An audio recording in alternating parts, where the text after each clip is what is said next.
Well, we are just 42 days away until the first ever U.S. Senior Open on a college campus, and you better believe it's going to be right here at Notre Dame. It will be. NewsCenter 16's Alex Wilcox spoke with the general manager of Notre Dame's Warren Golf Course about what this tournament will do for the university. Alex Wilcox here with John Foster, the general manager of the Warren Golf Course here at Notre Dame, the site of the 2019 U.S. Senior Open. We are about a month and a half out from the tournament. I imagine there's got to be a whole lot of excitement here to host this big event. A lot of excitement, a lot of anxiety, but mostly excitement. Anybody that's driven by the course the last few weeks can see there's a lot going on. We're building a small city here, but everything's on schedule, and we are excited. And as you mentioned, this isn't just a process that has come together in the last couple of weeks, not even the last couple of months, not even the last couple of years. You were saying this is a process that has been nearly decades in the making. How did this all come together? Well, the groundwork was laid starting in 2002 by working with the USGA and letting them have their qualifiers at our golf course. Qualifiers for the U.S. Open, Senior Open, the mid-amateur, the amateur. Getting to know us getting to know them, getting to know the golf course. And so that process continued through 2012, and we hosted at that point 10 qualifiers, and we also in 2010 hosted one of their championships, the Women Amateur Public Links. So we made the request and invited them to host the Senior Open to use our golf course for that in 2012. In 2015, we heard back they wanted to do it.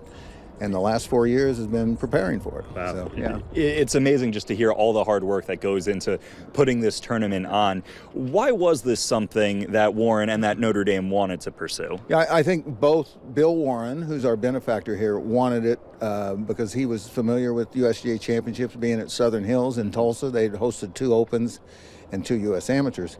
The university wanted it to show off a little bit, and we should. This is a great facility, and we also get to tell stories about the university to a crowd, to an audience that maybe aren't tuned in on Saturday afternoon. This is 125 countries worldwide and 20 hours of television. So. And I understand for this tournament, this course is going to look very different than what we're used to the Warren looking like. Yeah, not only look, it's going to play a lot different. Thankfully for the guys that play here every day. Right. They're not going to want to, it's going to be more difficult. It still will be fair, but much firmer, much faster than one's accustomed to here. And that's what the USGA needs, and that's what they want in the national championship. First college course to host a tournament like this. I imagine that's got to be a great source of pride for you guys. It is, and that was one of the motivations as well. Yeah. And one of the keys that we've talked to the USGA, how are we going to know this was successful in the USGA's eyes? Yeah. And their comment was, if we go to another college to do one of these again or another championship, you know that you were successful. What do you hope the players get out of this? I think just based upon the sampling of the ones that have come through here, they love the golf course. They love the Crenshaw core design. But I think the whole experience, this is a little bit different than the U.S. Open when the players will come in town with their entourage and their trainers, nutritionists, and everything strictly business for the whole week. Yeah. It's business for these guys, but they also are going to enjoy the campus, the community.